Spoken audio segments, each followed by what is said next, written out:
बिस्मिल्लाहिर्रहमानिर्रहीम। आज मैं आपके लिए लेके आई हूँ बहुत ही मज़ेदार टेस्टी रेसिपी। आप इसको बनाकर रख सकते हैं, काफ़ी दिनों के लिए स्टोर कर सकते हैं। ये आप रमज़ान के लिए भी बना के स्टोर कर सकते हैं ताकि सहरी में आप बेहतरीन और मज़ेदार मूली के पराठों का इस्तेमाल कर सकते हैं। अस्सलाम वालेकुम व्यूवर, खुश रहें आबाद रहें। सबसे पहले मैंने यहाँ पर लिए है मूली। इसके साथ मैंने जो साइड पर मूली के पत्ते होते हैं उसमें से नरम पत्ते मैंने निकाल लिए हैं। अब मूली को कश करेंगे। यहाँ मैंने सारी मूली कश कर ली है। जो पत्ते थे बारीक बारीक से वो उनको मैंने बारीक काट लिया है। बहुत ही नरम ये पत्ते थे, इनको हम वेस्ट नहीं करेंगे। सबसे पहले मैंने यहाँ पर लिया है आटा। यहाँ पर मैंने मैदा लिया है। मैदे के साथ मैंने 1 कप के करीब मैंने घर का जो आटा यूज़ होता है वो लिया है। इसके अंदर मैंने आधा चम्मच के करीब नमक ऐड किया है। थोड़ा सा मैं इसके अंदर सब्ज़ धनिया ऐड करूँगी।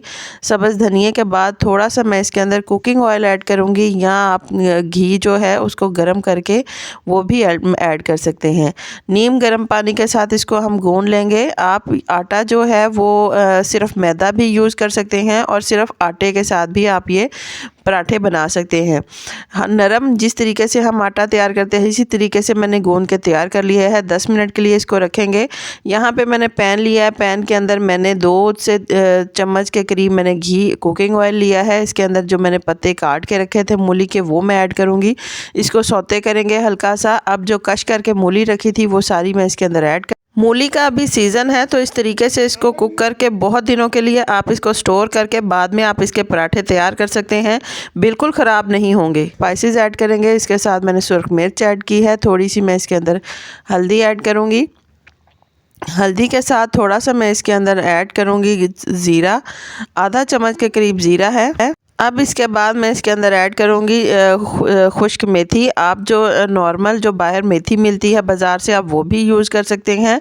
सब्ज़ मेथी मैंने खुश्क यूज़ की है। अब इसको हम भून लेंगे। सारे मसाले इसके अंदर मिक्स करेंगे, भूनेंगे हम 5 से 6 मिनट के लिए इसको भूनेंगे ताकि अच्छी तरीके से जो मूली का पानी निकलेगा वो भी खुश्क हो जाए। सारा इसको खुश्क करके अब इसके अंदर मैं धनिया काट के रखा है वो इसके अंदर ऐड करूँगी। धनिया के बाद ये देखिए सारा मेरा भून चुका है, पानी खुश्क हो चुका है, बेहतरीन सा ये तैयार हो गया। ये देखिए बहुत ही ज़बरदस्त, बिल्कुल भी नहीं ये घुला और अलग-अलग अभी भी ये मूली नज़र आ रही है। इसको हम बाउल में निकालेंगे और ठंडा करेंगे। यहाँ पर मैंने जो आटा गूंद के रखा था 30 मिनट हो चुके हैं, उसका बेहतरीन सा एक पेड़ा तैयार करूँगी। पेड़ा तैयार करने के बाद इसको हम एक नॉर्मल रोटी बेल लेंगे, जैसे कि हम एक रोटी को बेलते हैं। इस तरीके बेलने की मदद से मैं इसकी रोटी बेल लूँगी। आहिस्ता आहिस्ता मैंने सारी रोटी बेल ली है। इसको बेलने के बाद ये देखिए बेहतरीन सी रोटी मेरी तैयार हो चुकी है। यहाँ पर मैंने ये पूरी की पूरी रोटी जो बेल कर इसके अंदर मैं दरमियान में मैंने जो मसाला तैयार करके रखा था मूली का वो इसके अंदर ऐड करूँगी। इससे बिल्कुल भी पराठा नहीं फटता, बहुत मज़े की बहुत खूबसूरत शेप आती है। साइड से इसको फोल्ड करेंगे। अब जो ऊपर की साइड है उसको भी इस तरीके से फोल्ड करेंगे और नीचे वाली जो पराठे की साइड है वो भी फोल्ड करेंगे। ये चकोर पेड़ा तैयार हो चुका है। इसी जैसा कि ये पेड़ा तैयार हुआ है इसी में ये शेप में हम पराठा बेलने की मदद से बेल लेंगे। चकोर पराठा बनेगा, बहुत मज़े का ये पराठा बनेगा, बहुत ही ज़्यादा क्रिस्पी बनता है। अगर आप ये बनाएंगे आपको बहुत ज़्यादा पसंद आएगा। चकोर पराठा बेल चुकी हूँ, बिल्कुल भी नहीं इस तरीके से फटता, अक्सर मसाला बाहर आ जाता है। यहाँ पे मैं तवा गरम कर चुकी हूँ। तवा करने के बाद इसके ऊपर मैंने पराठा जो है वो मैंने फैला दिया है। अब इसको हम गोल्डन ब्राउन होने तक कुक करेंगे। आप देखिएगा बहुत ही ज़्यादा क्रिस्पी मज़ेदार सा पराठा तैयार होगा। एक साइड तकरीबन पक चुकी है। अब इसको स्पैचुला की मदद से मैं हाथ के साथ आहिस्ता से इसको पलट दूंगी।